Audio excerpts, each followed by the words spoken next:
Well, welcome back to Idaho Today. Ballet Idaho is an Idaho tradition that's been around for 50 years, and they recently announced their upcoming 2022-23 season. So today, joining us here in studio, we have Garrett Anderson. He's the artistic director for Ballet Idaho to give us a little preview of what is to come for this year for the ballet. So great to see you. Great to be with you. Thank you. It's awesome to have you here in studio. Usually we're joining you out at your studio, but let's talk about the 50th anniversary of Ballet Idaho.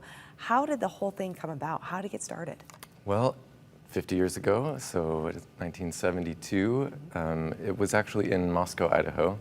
And the company was called Ballet Folk of Idaho. It moved down to Boise and had several different iterations. One of them was merged with Eugene Ballet, and then Peter Anastos directed the company for 10 years as Ballet Idaho, only in Boise and Idaho. And I've been here for 5 years, starting on the 50th, so awesome. Here we are. So part of that great history, right? Yeah. Okay, so tell us about the upcoming season then. What have you guys been working on? Well, we haven't been working on it yet. The dancers are now off for the summer, but we just finished our season, taking a little well-needed rest. But we'll have 4 different programs next season, and within those we'll have 25 shows total. Oh wow! So 25 performances over the year, and we'll open at the Morrison Center with a mixed repertory program. Lots of variety in that. That's called Mozart in Motion. It's all to the music of Mozart. Oh. Of course, we'll have the Nutcracker. Yes. Again at the Morrison Center with the Boise Phil, our favorite annual tradition. And everyone, I'm sure, watching, it's a part of a huge tradition for many. It really is. It really is the kind of central point in our season. Yes. We do the most performances of that. Of course, we get the Ballet Idaho Academy involved and our trainee dancers.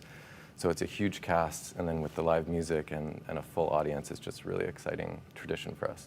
Yes, and then I hear too that there may be Swan Lake involved in next year? We will close the season with Swan Lake. All right, that's a big favorite as well. It is always the iconic classic. Yes. It's actually the first ballet that I saw Ballet Idaho do. Oh, really? The year before I joined. And right before that, we'll have another program at the Boise State Spec Center called Anthology, and that's a more intimate program with smaller works, some new works. We'll have 4 world premieres total next season, including Swan Lake. That'll be a new staging by myself and our associate artistic director, Ann Mueller. So. Excellent. Okay, so a new approach to Swan Lake, opposed to perhaps if some viewers watch the one that you actually got to enjoy. It'll be it'll still be a traditional Swan Lake. We still want to see all the swans. We want to hear the music. We want to see what we know. But it'll be just a fresh take on that tradition. I like that, a fresh take. All right. Well, we do have some dancers here in studio. They're going to give us a little sneak peek of another performance coming up, and that is for the Nutcracker later. But I do want to help others watching right now prepare for the upcoming season because, you know, as you mentioned, you're going to be at the Morrison Center, which we're all so excited about. I know that there were some performances this year as well at the Morrison Center, but finally the entire season's going to be in the space with the orchestra, as you'd mentioned. Such a welcome home, right? To be able to begin your season there and count on being there for the run. We're thrilled to be back on stage with the live audience. This year was such a treat after many, many months without that.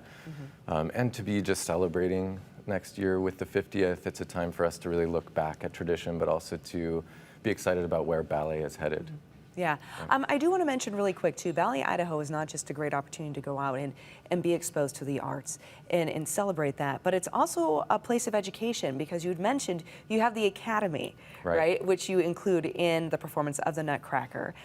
For those watching, perhaps they have young dancers or aspiring dancers. Tell us a little bit about the Academy. The Academy is a huge part of our organization. It's a huge part of our mission.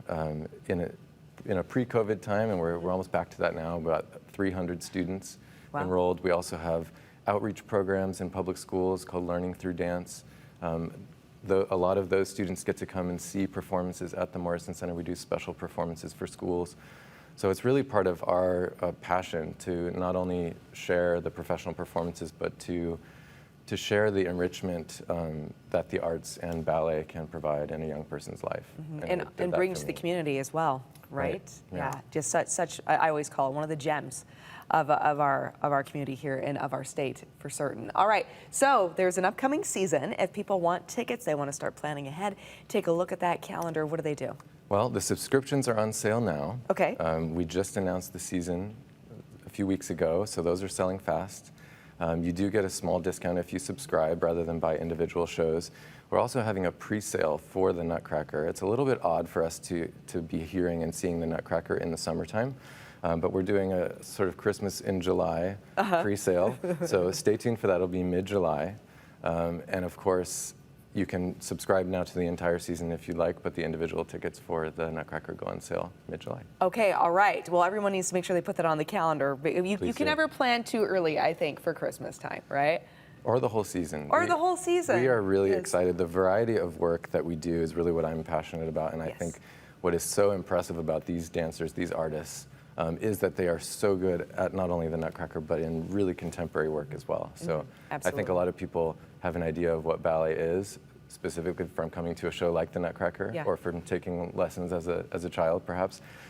But it really is so much more than a lot of us think. Yes. I'm constantly impressed by these dancers, as you'll see in a minute. They're just wonderful. And I'm so glad you mentioned that too. I just want to say personally, like, if you have a chance to go to one of these showcases, one of the more intimate settings, and see the performance a little closer in person opposed to the big stage, which is really impressive, it's incredible to see the athleticism so up close. I mean, we see the artistry all the time, but to really see that physical challenge and what they're putting their bodies through to express that performance is just always just mind-blowing to me. It takes a lot of work, but they do make it look very easy. They certainly do. Yes, they do. Oh, but it is not. It is not easy. Thank you so much. And everyone, just a reminder, later on the show, it might be June as mentioned, but we will be getting a sneak preview of the winter favorite, the Nutcracker. You know, who doesn't love a little Christmas any time of the year, right? So make sure you stay around because we're going to be performing that at the end of the show.